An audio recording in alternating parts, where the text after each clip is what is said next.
बिस्मिल्लाहिर्रहमानिर्रहीम। अस्सलाम वालेकुम। लेक्चर 3 पार्ट ए के साथ कंप्यूटर आर्किटेक्चर एंड ऑर्गेनाइजेशन के सब्जेक्ट में शकील अहमद। हम लोग इस लेक्चर में basic operational concepts of the processor समझेंगे और कुछ बातें हम कर चुके हैं और कुछ मजीद बात को हम अब आगे बढ़ाएंगे। और इसमें हम देखेंगे कि एक प्रोसेसर जब अपना एक्शन परफॉर्म कर रहा होता है तो उसमें क्या क्या स्टेप्स इन्वॉल्व होंगे, लेकिन अभी हम डेप्थ की बातें बाद में करेंगे। अभी हम बहुत ही सरफेस के ऊपर बातें करेंगे जिसमें बहुत सारा काम हम जो करेंगे वो लेमैन टर्म्स में करेंगे, लेकिन हमें आहिस्ता आहिस्ता डीप डाइव करना है और इस सब्जेक्ट को हमें आगे बढ़ाना है। तो हम शुरू करते हैं बेसिक ऑपरेशनल कॉन्सेप्ट्स के ऊपर।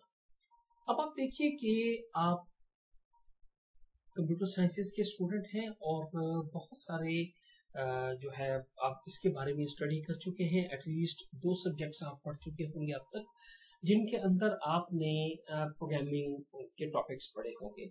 और प्रोग्रामिंग क्या है आपको अंदाजा है कि अगर मैं लेमैन टर्म्स में बात करूं तो आप एक स्पेसिफिक ऑब्जेक्टिव या एक काम अपने जहन में रखते हुए आप ये देखते हैं कि एक कंप्यूटर को किस तरह से इंस्ट्रक्शन दी जाए कि वो ये काम कर ले। अब चूंकि कंप्यूटर किसी इंसान की तरह, अगर आप 1-2 सेंटेंस में या अपनी जुबान में बात करें तो शायद उसके लिए इस तरह से समझना उसके लिए नामुमकिन होता है। वो अपनी लैंग्वेज में मांगता है आपसे कि एक बात को आप मुख्तलिफ स्टेप्स में तोड़कर और उसे बताते हैं। जब हम इस चीज को एक प्रोग्राम कहते हैं, जब एक स्पेसिफिक टास्क आप परफॉर्म करते हैं। अब एक स्पेसिफिक टास्क या एक कंप्लीट ऑब्जेक्टिव के अंदर आप छोटे छोटे बहुत सारे टास्क परफॉर्म करते हैं। जैसे कि आम जिंदगी में आप जब एक काम कर रहे होते हैं तो आप उसके अंदर बहुत सारे छोटे छोटे बहुत सारे काम कर रहे होते हैं और आप क्या करते हैं कि प्रोग्रामिंग में उस पर्टिकुलर ऑब्जेक्टिव को अचीव करने के लिए जो छोटे छोटे टास्क परफॉर्म कर रहे होते हैं आप उन्हें इंस्ट्रक्शन की सूरत में लिखते हैं। और प्रोसेसर क्या करता है कि एक एक इंस्ट्रक्शन को 1 बाय 1 उठाता है, उसे एग्जीक्यूट करता है और जो लिस्ट ऑफ इंस्ट्रक्शन है उसको आपके ऑब्जेक्टिव अचीव होने तक आपकी इंस्ट्रक्शन के मुताबिक उसको एग्जीक्यूट करता है। तो मेरे सामने इस वक्त 2 लफ्ज आ गए। वो 2 लफ्ज क्या हैं? एक तो हमने कहा कि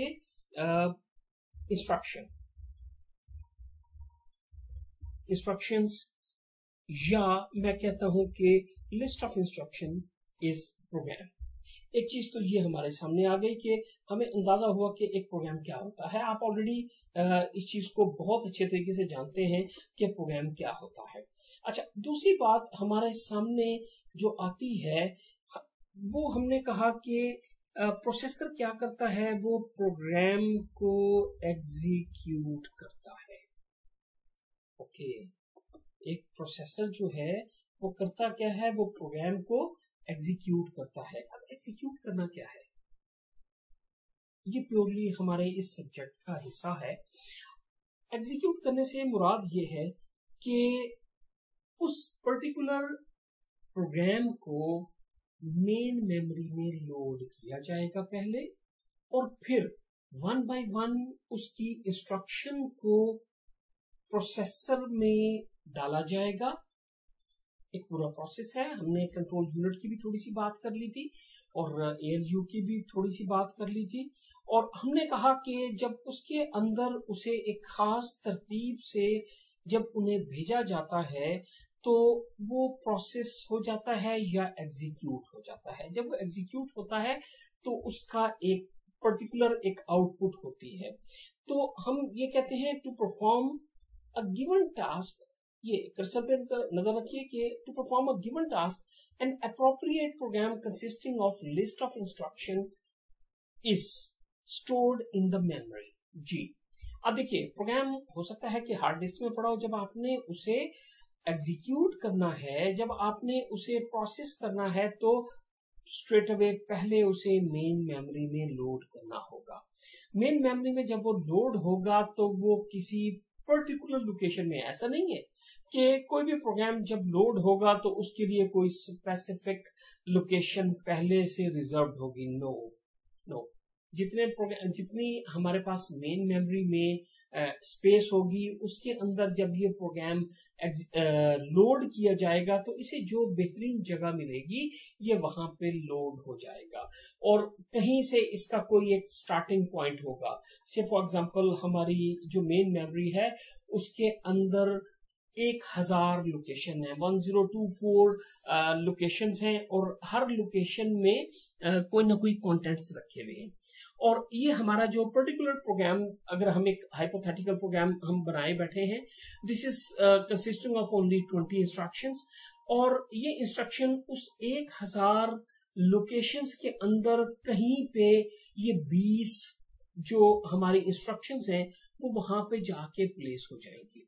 ओके, हम यहाँ पे तस्वीर करते हैं कि 520 से लेके 521 से लेके 540 तक इसको एड्रेस लोकेशन के अंदर जाके ये प्रोग्राम मेन मेमोरी में रिजाइड कर गया। अब क्या होगा कि जब इस प्रोग्राम को एग्जीक्यूट करना होगा तो ये बात आपको बहुत क्लियरली पता है कि फॉन न्यूमन आर्किटेक्चर के तहत पहली इंस्ट्रक्शन होगी, उसके बाद दूसरी इंस्ट्रक्शन होगी, उसके बाद तीसरी इंस्ट्रक्शन होगी, एंड सो ऑन, अनलेस कि आपने उन इंस्ट्रक्शन के अंदर स्पेसिफिकली कहा हो कि तुमने तरतीब से जाने की बजाय कहीं जंप करना है, कहीं वापस आना है, कुछ लूप्स लगाए हो या कुछ आपने और फंक्शन उसके अंदर ऐसे डाले हो।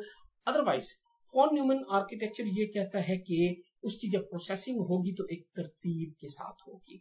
लिहाजा हम जब इस प्रोग्राम को एग्जीक्यूट करना चाहते होंगे तो सबसे पहले मेन मेमोरी में ये लोड किया जाएगा, और मेन मेमोरी से एग्जीक्यूशन का मतलब यही है कि उसके सबसे पहले उसे मेन मेमोरी में लोड किया जाए, फिर उसकी पहली इंस्ट्रक्शन उठा के किसी एक स्पेसिफिक लोकेशन पे लाई जाए। हम देखेंगे रजिस्टर्स यही काम हमारा कर रहे होंगे, तो वहां पे ले जाया जाएगा, और उसके बाद कंट्रोल यूनिट डिसाइड करेगा कि कब इसे ALU में भेजना है, और इसके साथ जो बाकी चीजें हैं उन्हें किस किस तरतीब से कौन कौन से रजिस्टर्स में कहां कहां उनको पहले से लोड करना है, फिर एग्जीक्यूशन के बाद फर्दर इसको कैसे परफॉर्म करना है। अच्छा, किसी एक पूरे प्रोग्राम को एग्जीक्यूट करने के लिए उसके अंदर हमने पहले कहा कि एक लिस्ट ऑफ इंस्ट्रक्शन होगी, तो लिस्ट ऑफ इंस्ट्रक्शन में हम हर इंस्ट्रक्शन को एक एक करके परफॉर्म करते जाएंगे, और एक एक एक्शन के अंदर बहुत सारे जो एक एक इंस्ट्रक्शन है उसके अंदर भी हमें बहुत सारे एक्शंस परफॉर्म करना होंगे।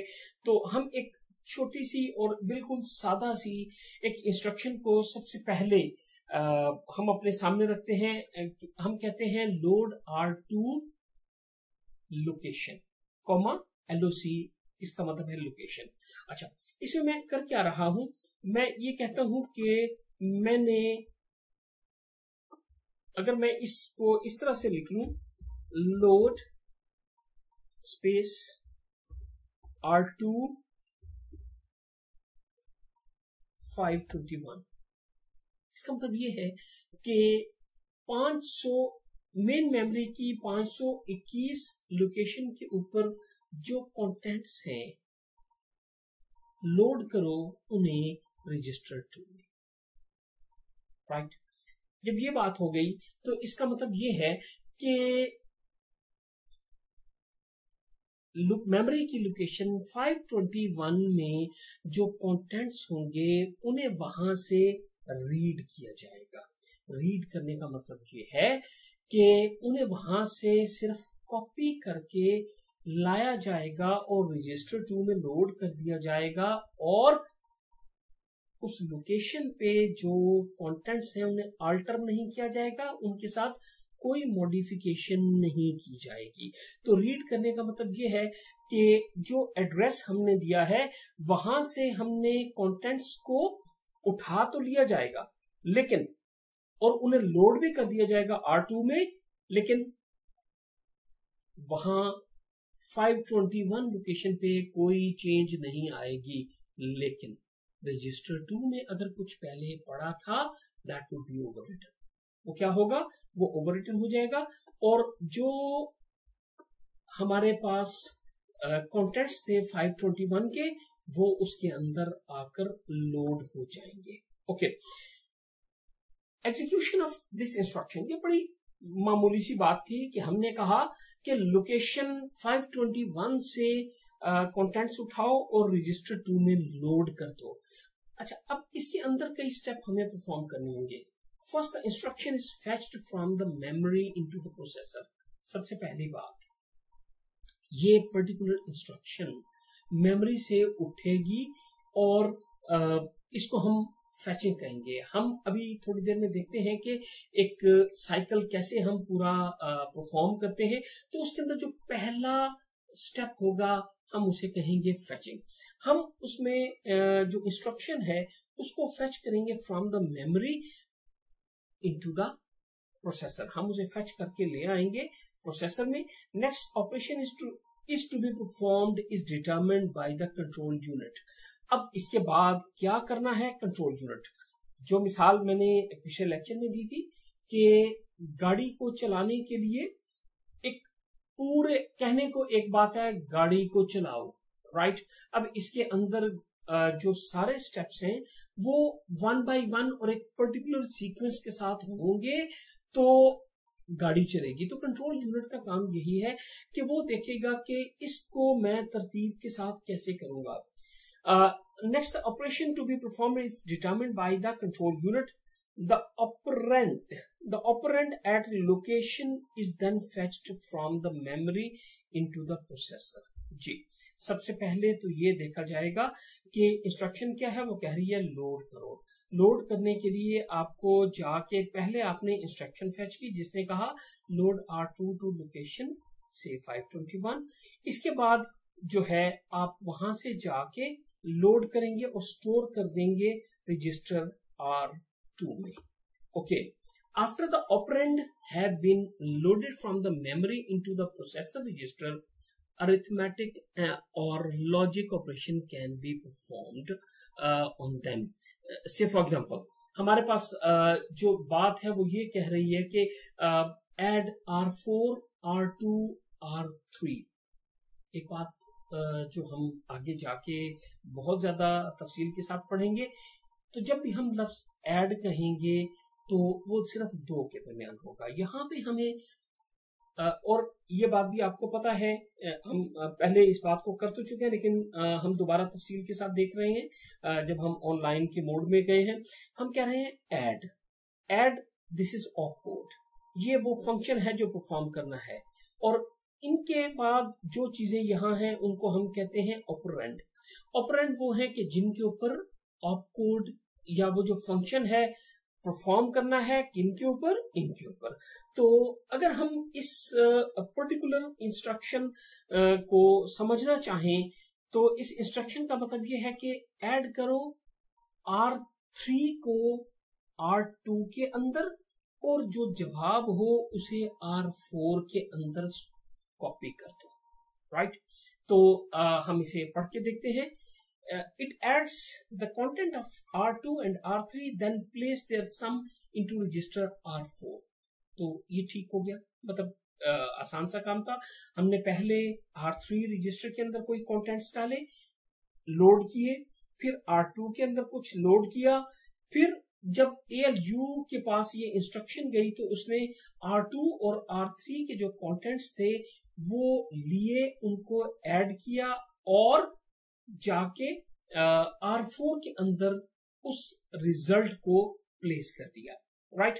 The operand R2 and R3 are not altered, ठीक होगी बात, but the previous value in R4 is overwritten. क्या होगा कि जब हमने लोड किया था R2 को तो R2 के अंदर अगर कुछ पहले से था तो वो ओवरराइट हो जाएगा। जब हमने लोड किया R3 को अगर उसके अंदर कुछ पहले से था तो वो ओवरराइट हो जाएगा।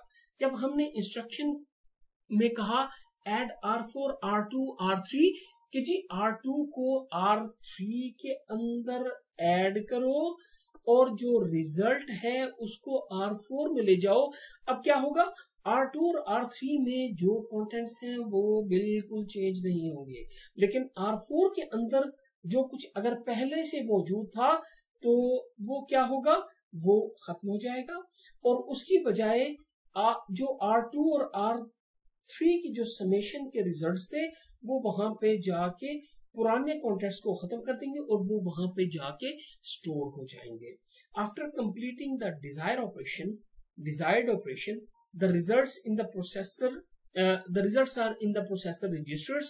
They can be transferred to the memory using the instructions such as store R4 to the location, ये कोई भी हो सकती है कि जी 530 के अंदर जाके इसको स्टोर कर लो। तो अब ये एक और एक्शन हमने परफॉर्म किया।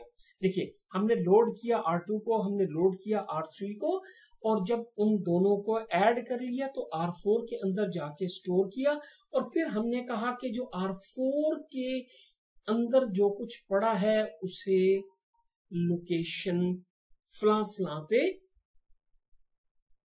स्टोर कर दो। अब क्या होगा, ये बात फिर समझने की है कि जब हमने ये एक्शन परफॉर्म किया तो R4 में जो कुछ लिखा हुआ था वो लोकेशन, अगर हमने 531 यहाँ पे लिखा था तो 531 में जाके स्टोर हो जाएंगे।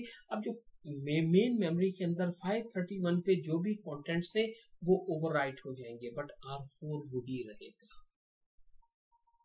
मेरी इस बात को एक दो बार सुन के तो समझिएगा कि जब मैंने शुरू में कहा कि लोड R2, तो इसका मतलब यह है कि जहां से आप कंटेंट्स उठा के लाए थे वो बगैर तब्दीली के वैसे ही रहेंगे, लेकिन R2 की वैल्यूज चेंज हो जाएंगी। इसी तरह मैंने कहा लोड R3, तो जब लोड R3 किया तो लोकेशन जहां से उसे उठाया जाएगा वहां पे अनचेंज रहेंगे, लेकिन R3 में अगर कुछ पहले से लिखा हुआ था तो वो खत्म हो जाएगा, ओवरराइट होके नए कंटेंट्स आ जाएंगे।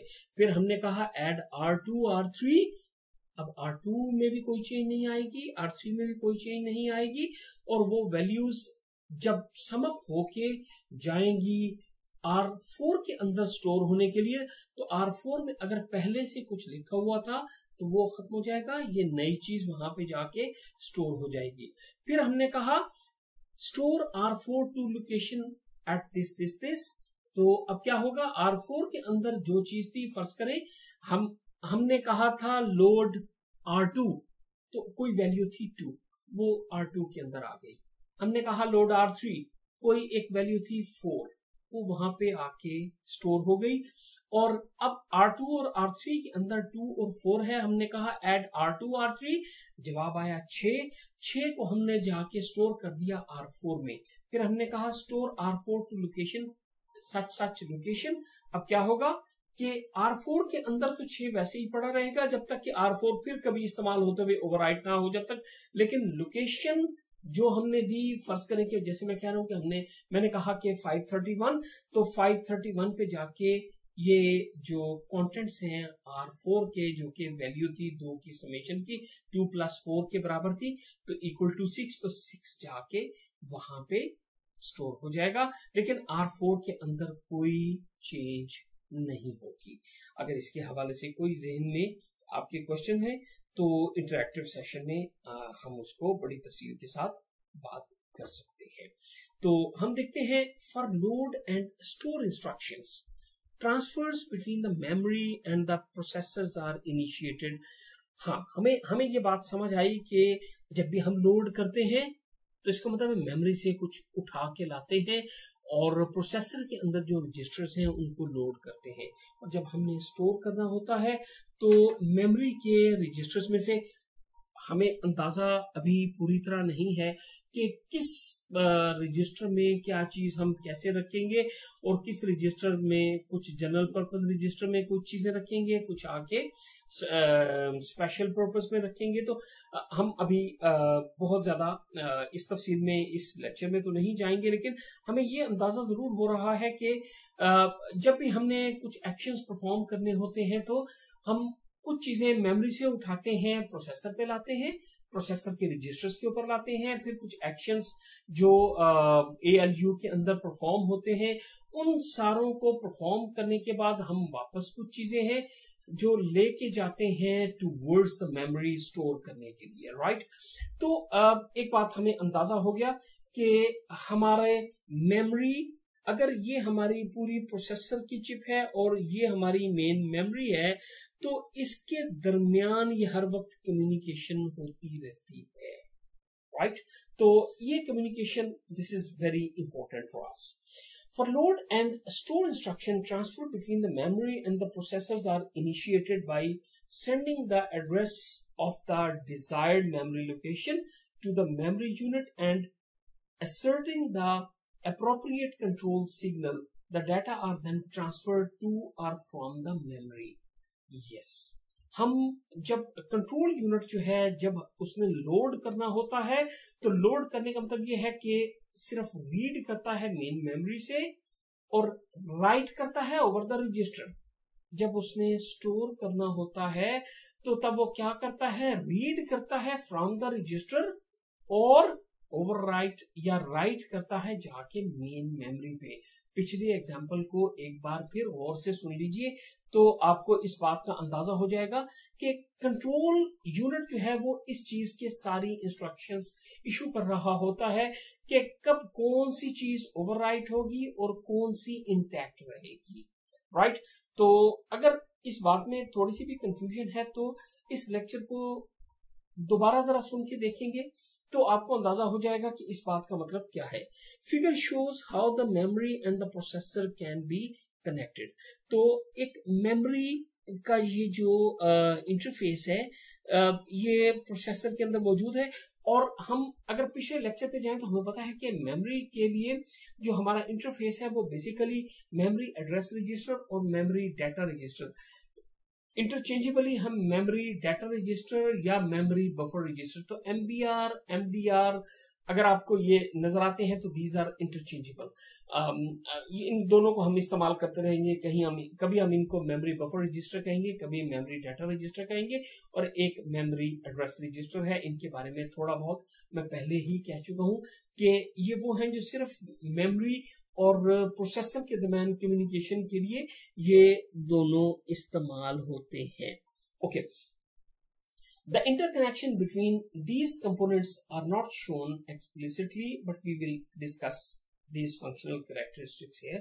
तो हमें बहरहाल जो इन सब के दरमियान जो हम पहले थोड़ी सी बात तो कर चुके हैं कि कुछ बसेस होती हैं जो इनके दरमियान सारी कम्युनिकेशन करती हैं और कंट्रोल यूनिट जो है वो हमें सपोर्ट कर रहा होता है कि कब उसे कौन सा एक्शन परफॉर्म करना है. तो हम आगे चलते हैं और हम देखते हैं कि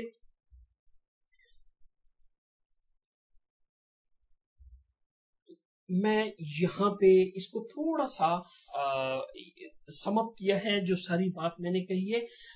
the basic function of the computer is the execution of a programme.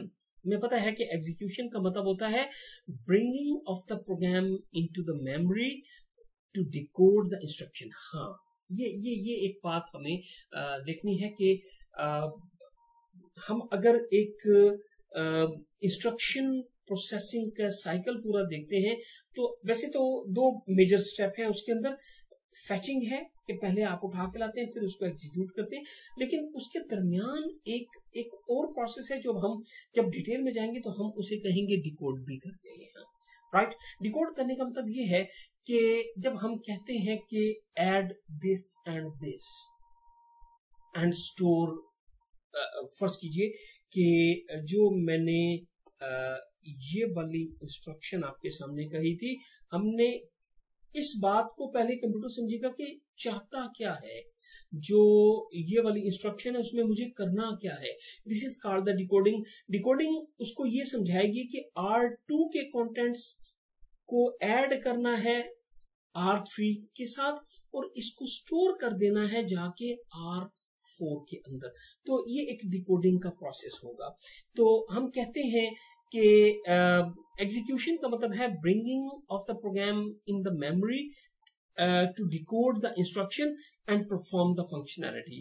जो हमने एडिशन का फंक्शन परफॉर्म करना है वो हम उसके अंदर डिकोडिंग के बाद हमें पता चलेगा कि R2 और R3 को ऐड करना है और इसको जाके स्टोर करना है R4 के अंदर। इसके बाद प्रोग्राम क्या है, सेट ऑफ इंस्ट्रक्शंस है। और जब हम मेजर स्टेप्स कहते हैं, जो मेजर स्टेप्स हैं, हालांकि इनके दरम्यान में बहुत सारे और स्टेप्स हैं और खुद ये फेचिंग के अंदर बहुत सारे हमारा काम है जो हम बाद में देखेंगे डिटेल में जाते हुए। तो फेचिंग क्या है, processor reads the instruction from the memory one at a time. Von Neumann architecture में हम इसकी पूरी बात कर चुके हैं। एग्जीक्यूशन क्या है, performing the operation specified by read instruction, कि जी जो भी इंस्ट्रक्शन के अंदर जो काम कहा गया होता है उसको एग्जीक्यूट कर दिया जाता है। Program execution is repeated process of the instruction fetch and execute, कि हम जिसे एक प्रोग्राम को एग्जीक्यूशन कहते हैं तो एक एक इंस्ट्रक्शन को फेच किया जाता है, एग्जीक्यूट किया जाता है वन बाय वन। तो हमारा जो एक इंस्ट्रक्शन साइकिल है वो दो मेजर स्टेप्स अगर मैं कहूं तो पहला स्टेप होता है आप स्टार्ट करते हैं, उसके बाद आपका फेच साइकिल होता है, इसके बाद आपका एग्जीक्यूट साइकिल होता है। फेच साइकिल इटसेल्फ कोई एक सिंगल काम नहीं है, एग्जीक्यूट साइकिल एक सिर्फ एक कोई छोटा सा काम नहीं है, इसके अंदर बहुत सारे सब एक्शंस होते हैं, हम देखेंगे उन्हें। अच्छा, इसके बाद क्या होता है कि प्रोग्राम स्टार्ट होता है, एक एक इंस्ट्रक्शन एग्जीक्यूट होगी, उसके बाद फिर जाएगा फिर जाएगा फिर जाएगा, जब एंड पे आएगा तो दिस प्रोग्राम विल हाल्ट, ये खत्म हो जाएगा। और हम दो स्पेशल पर्पस रजिस्टर्स को हम ऑलरेडी देख चुके हैं। एक को हम कहते हैं प्रोग्राम काउंटर, जो कि होल्ड करता है address of the instruction to be fetched next, जो कि कंट्रोल यूनिट उसे बताता है प्रोग्राम को रीड करके कि तुम्हें नेक्स्ट कौन सी इंस्ट्रक्शन को परफॉर्म करना है। अमूमी तौर पे वेरी नेक्स्ट इंस्ट्रक्शन, जो प्रोग्राम काउंटर है वो इंक्रीमेंट होता जाता है वन बाय वन। जब एक इंस्ट्रक्शन नंबर 5 को वो एग्जीक्यूट करता, जब वो एग्जीक्यूट कर रहा होता है तो प्रोग्राम काउंटर कह रहा होता है कि अगली इंस्ट्रक्शन 6 है, राइट।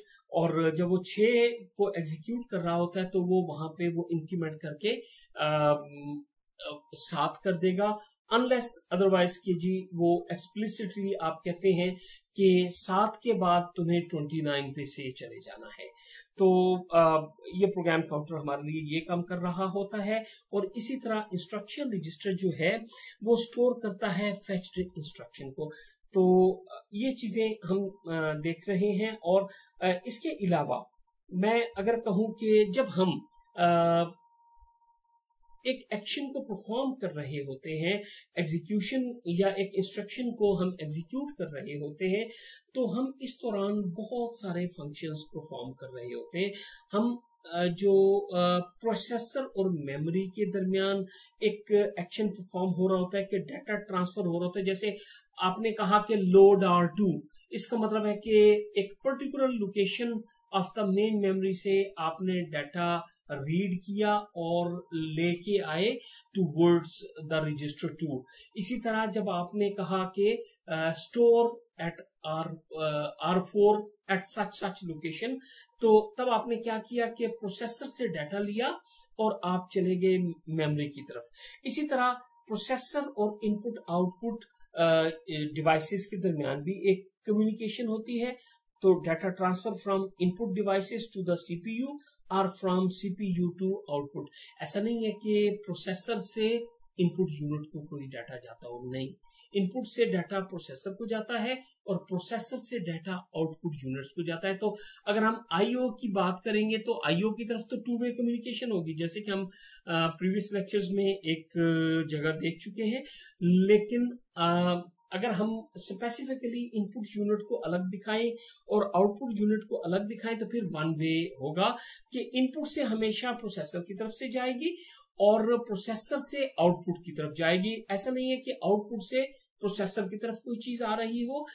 या मैं ट्राई करता हूं वो वाली डायग्राम आपके सामने एक बार फिर पेश करूं, होल्ड कीजिएगा। तो अगर आप ये देखते हैं, अगर आप देखिए कि चूंकि यहाँ पे मैंने इनपुट और आउटपुट को इकट्ठा दिखा दिया है। तो जब मैंने इकट्ठा दिखाया है तो डाटा बस के ऊपर टू वे कम्युनिकेशन है।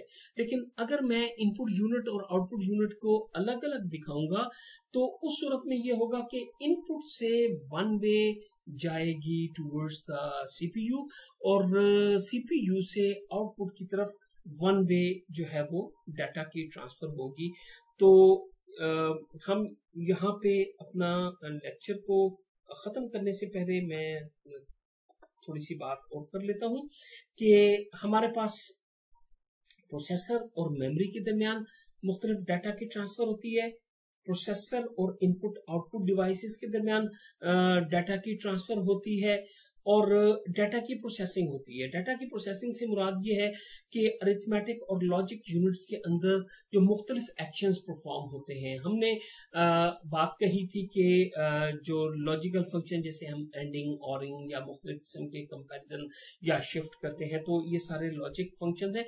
और इसी तरह जो हमारे अरिथमेटिक फंक्शंस हैं तो इनके अंदर ऐड, सब्ट्रैक्ट, सो ऑन, ये वाले सारे डिवीजन, मल्टीप्लिकेशन, ये सारे जो एक्शंस हम परफॉर्म करते हैं।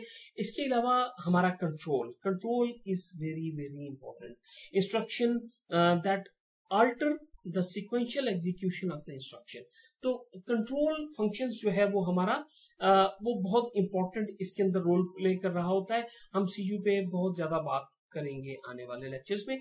इसके बाद जिस तरह हमने देखा था कि प्रीवियस हैंड रिटन स्लाइड के ऊपर कि हमारे पास प्रोग्राम काउंटर हमारे लिए बहुत इम्पोर्टेंट है। इसी तरह इंस्ट्रक्शन रजिस्टर बहुत इम्पोर्टेंट है और इसके अलावा एक एक्यूमुलेटर है। ये एक ऐसा डाटा रजिस्टर है जिसे परहैप्स हम बहुत ज्यादा यूज करते हैं और ये बिल्कुल आप यूं समझें कि सबसे बड़ा काम जो इसका है वो ये है कि ये ALU की आउटपुट पे यही खड़ा होता है और इसने पहले वहां से आउटपुट ले लेनी है। उसके बाद ये फैसला होगा कि इसने आउटपुट लेके तो किधर देना है, राइट। तो इट्स एक्यूमुलेटर जो है वो एक डाटा रजिस्टर है used by arithmetic and logic unit used to store intermediate data results during the operation performed by the ALU। Sometimes ऐसा होता है कि हमें कई चीजों को ऐड करना होता है और एक और एडिशन के दौरान जो पिछली 2-3 एडिशंस होती हैं उनका रिजल्ट अपने पास जो लेके थोड़ी देर के लिए खड़े होना होता है। तो एक्यूमुलेटर हमारे ये सारे काम कर रहा होता है। हम इसमें मजीद इसको देखेंगे। एक्यूमुलेटर जब हम मुख्तलिफ बसिंग फंक्शंस और ये सारे हम देखेंगे तो वहां पे हमें इसका फंक्शन बहुत ही प्रोमिनेंट नजर आएगा। तो हम यही देखते हैं कि अगर फर्ज कीजिए जैसे यहाँ पे एक नीचे ये मैंने बनाया हुआ है तो ये बुनियादी तौर पे वही चीज ही कह रहा है हमें जो हमने अभी बात कही कि ऐड A and B। तो A and B अगर हमारे एड्रेसेस हैं तो ऐड करेगा वो इस एड्रेस के कंटेंट और इस एड्रेस के कंटेंट। अगर प्रोग्राम शुरू हो रहा है यहाँ से तो जो मुख्तलिफ कंटेंट्स हमने लिखे हैं तो अब this is opcode and these are the operands. अब ऑपरेंड में क्या है? ऑपरेंड में बहुत सारी चीजें हो सकती हैं। हम पहले देख चुके हैं लेकिन अभी हम रिपीट करेंगे जब तो हम देखेंगे कि इसके अंदर रजिस्टर भी हो सकता है, इसके अंदर मेमोरी लोकेशन भी हो सकती है, इसके अंदर स्ट्रेट अवे जो एग्जैक्ट वैल्यू भी हो सकती है कि जिसको रॉ हालत में ऐसे ही इस्तेमाल कर लें।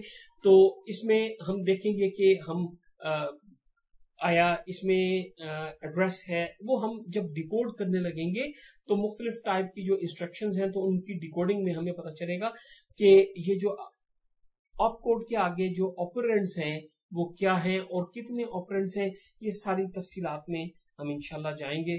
तो यहाँ पे हम अपने इस लेक्चर के इस पार्ट को हम यहाँ खत्म करते हैं। तो इंशाल्लाह नेक्स्ट पार्ट के साथ हाजिरी होगी। अस्सलाम वालेकुम।